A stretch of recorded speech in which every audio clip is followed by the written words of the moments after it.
Boy, you way too much, got my heartbeat speeding up. Project Super Crush. When I climbed up the bleachers, I was under the impression that I was about to read an ungodly amount of notes about every play I've executed since I've been here. Maybe he'd even have some drawn-up game plan on how to overtake me. After all, that's what I'd expect from Ryan Johnson's son. But when I actually open it, I find something totally different. My name is Mickey Mitchell.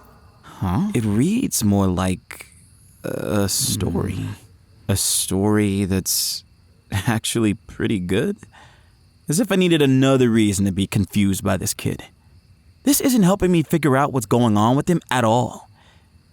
I keep flipping, unable to stop myself. I'm a 16-year-old girl that's never really fit in. From the day I was born, I've noticed strange things happen all around me. Some might say they're magic. There's this odd sense of familiarity to it. My parents say it's just my overactive imagination. Like I've seen these characters before, but can't quite place them. Then two of them stand out. Cole and Mickey. It closes the distance between us, and my heart starts racing. They seem important, involved somehow. Cole! It's almost like I'm reading a confession, though I can't tell what kind just yet. Could the super cool and mysterious guy that everyone's obsessed with have a crush on me? Hey, Christian. Crap. Hey, I nearly flinched, but managed to hold it together. This is perfect, actually. Kid's got a lot of explaining to do. What the hell have you been writing up here? His eyes widen. His expression, this sort of flustered, wide-eyed look, is unexpectedly cute. Why are you reading that? Just curious about the great notes you've been taking is all. That's not the notebook I'm using for practice. It's a spare. Oh, really? Well, I've got to say, if you take notes on football as well as you write romance, this team's in luck. Can I see him? Just give it back, all right? He lunges for the notebook, and I dodge, sidestepping him effortlessly. You'll have to be quicker than that, Mr. Writer. Now, tell me more about this Mickey girl. What's up with her? Look, that has nothing to do with practice, so... He tries to swipe at the notebook again, stepping in closer as we move toward the stairs. I quickly take a step back, pressing myself against the railing. Come on, man. I'm just curious. Your stuff's good. Now I want to see those notes you're passing on to Ryan Johnson's son. He stops, giving me this look of utter confusion. What? And for a second, I wonder if maybe I misread something. What are you talking about? Don't play dumb. You're taking notes for him, right? That's why you and Coach have been sneaking around. Where's he hiding, huh? Hiding? Christian, I'm Jay Johnson. I'm not passing along any notes. I barely even know how to play the game. Yeah, right. Your dad's an all-time great and you're just some tiny little writer who can't play? Who's buying that? He reaches out again. I dodge him with ease, laughing as I step backward. See? You should have seen that coming if you really are who you say you are. Christian, I'm serious. He steps up to the row above me, probably thinking he can grab the notebook with the height advantage. It's almost funny how he doesn't quite register that I'm taller than him, even with this extra step. He stretches out, but I raise my arm just a little bit higher, smirking down at him. You ready to talk about those notes now, champ? Okay, maybe I'm going overboard, but watching him try to keep up is just too entertaining. Plus, after a few rough days, it feels good to just unwind and mess around a little. Jay, however, is starting to look less like the cute, bashful guy I've been teasing, and more like someone who's genuinely pissed off. He fixes his gaze on me, jaw clenched. And without another word, he crouches slightly, his body tense like he's bracing for something. And then he jumps, launching himself at the notebook with a speed that takes me by surprise. Almost. I lean back, and he still doesn't come close. I'm still holding the notebook out of reach, pride swelling. When I finally realize... Christian! My body's still leaning backwards. Oh, God. I'm falling, aren't I? Not only am I falling, but I'm high enough up that this could be bad. This is it, huh? My own damn fault. I shouldn't have kept messing with him like this. If I'm about to meet my end, I do have a few regrets. I could have been nicer to Blue. Maybe I'd have actually finished that canvas sitting in my room. Most importantly, I wouldn't have died because I thought the new writer was plotting my demise.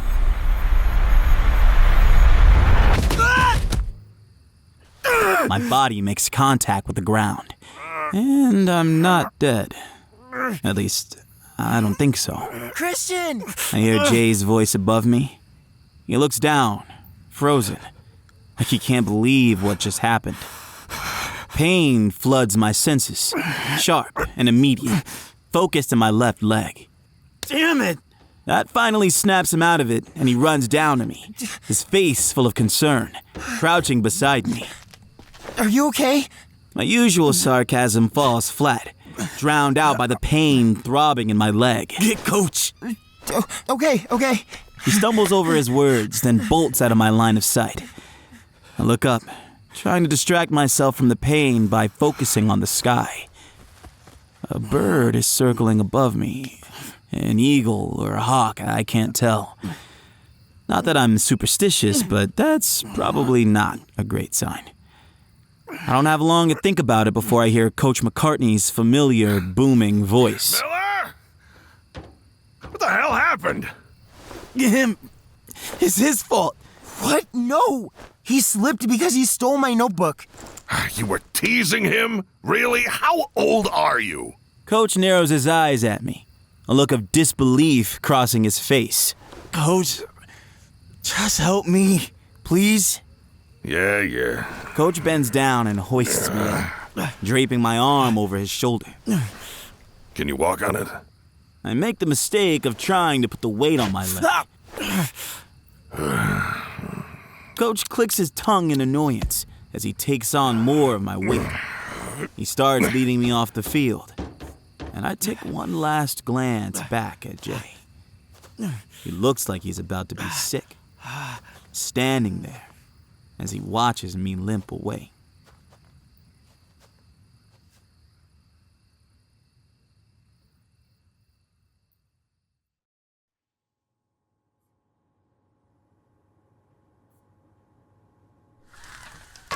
Ooh, man.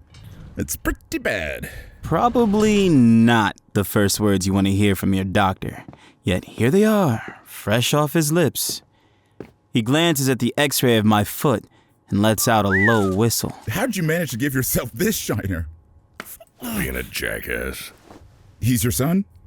If the pain weren't still blocking my usual sarcasm, I'd have a field day with that one. Me? Oh, no. I love him like a son, but he's one of my players. Eastvale Tigers.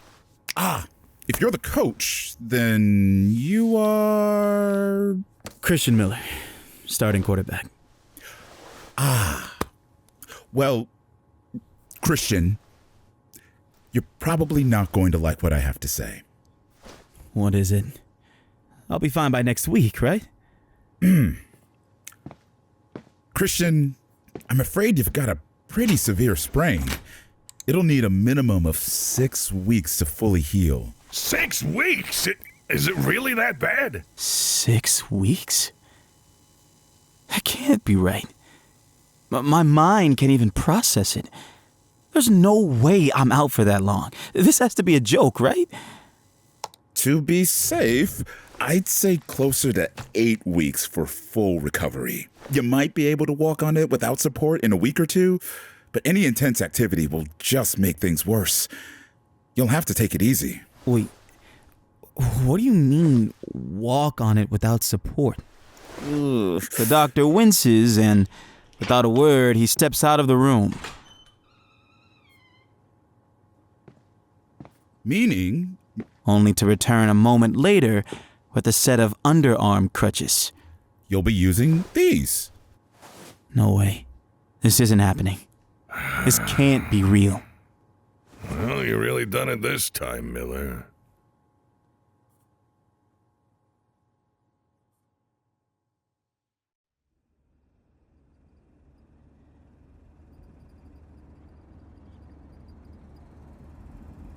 The ride back to campus is silent.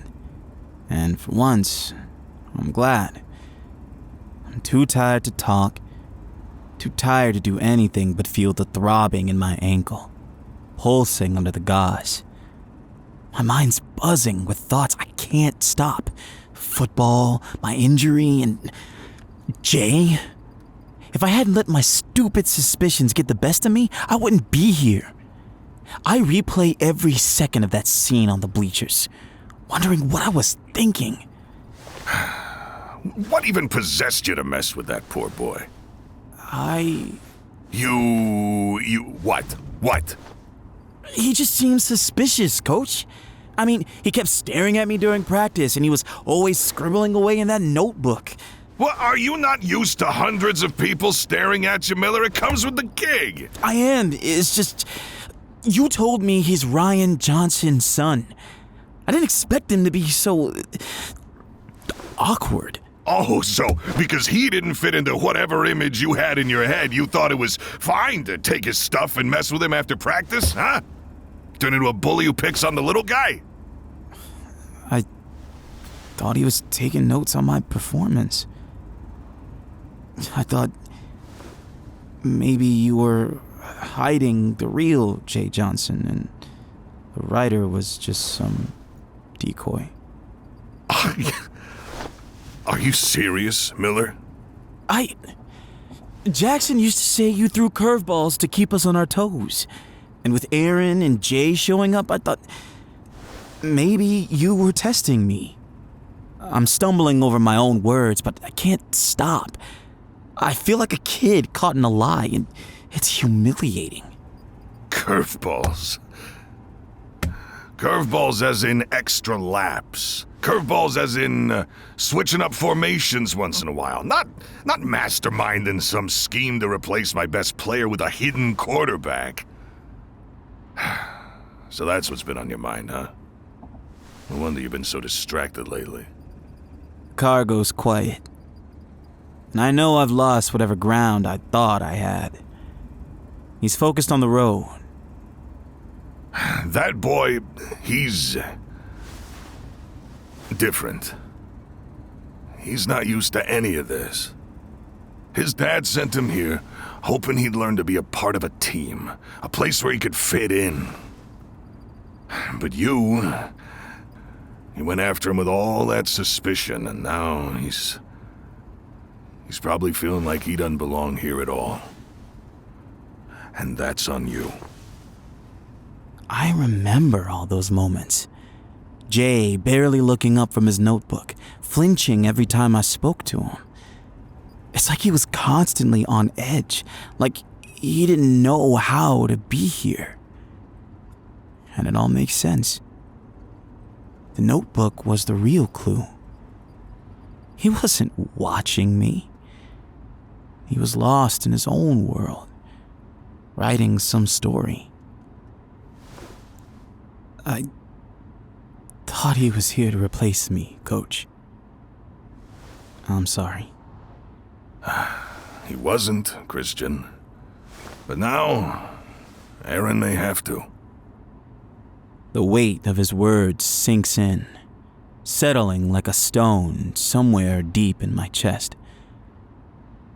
I stare out the window, my eyes tracing the blur of the darkened streets as we drive. I feel the exhaustion of the day creeping in, heavy and unavoidable. I close my eyes, just for a moment, letting it take over.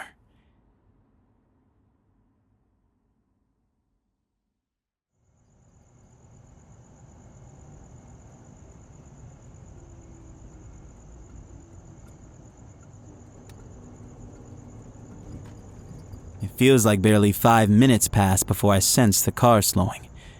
Coach's hand on my shoulder, nudging me awake as we pull into the parking lot. We're here. He gets out and comes around to help me out. Come on, Miller. Right. He hands me the crutches, and I fumble to set them in place. So, see you at practice tomorrow? Come on, Miller. No. Take the day off. Coach, I'm serious. It's late, and I've got a lot to figure out now. Rest up. I'll call you after practice tomorrow, all right? all I can do is nod. I make my way toward the dorm. My steps slow and unsteady, feeling each jarring ache in my ankle.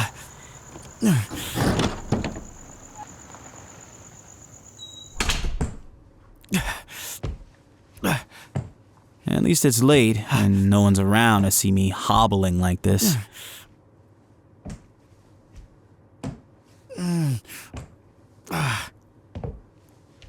My dorm door is cracked open, which is weird. And as I push it open, I see a cake on my desk. Next to it, there's a note. I lean the crutches against the wall, limp over, and read the cake's message. Tigers Fall 25. Then I pick up the note. Yo, it's Blue!